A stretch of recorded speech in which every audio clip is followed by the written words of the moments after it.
আসসালামু আলাইকুম গাইস। এখন আবার চলে আসলাম সকাল সকাল। মনে করেন যে এই সবজি খেতে, রসুন খেতে। এই যে আমার রসুন ক্ষেতের পানি দিয়ে দিছি গাইস কিছুদিন আগে, কিন্তু রসুনের চারাগুলা এখনও সেই চিকুন চিকুনই, কিন্তু তেমন একটা জোর করতেছে না।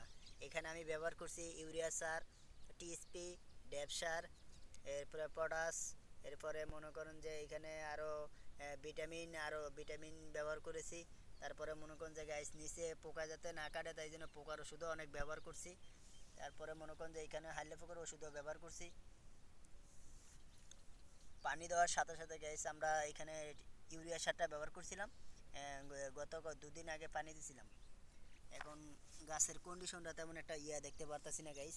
এই যে দেখেন কি এক যেন একটা অবস্থা, মানে বুঝে উঠতে পারতাছি না কি মাটিরই সমস্যা হয়ে গেল নাকি, বুঝতে পারতাছি না নাকি শীত মৌসুমের কারণেই গাছে বেশি একটা জোর করতে পারতাছে না, সেটাও আমি বুঝতে পারতাছি না যে কি ওষুধ যে ব্যবহার করব, মাথায় আসতেছে না আর কি।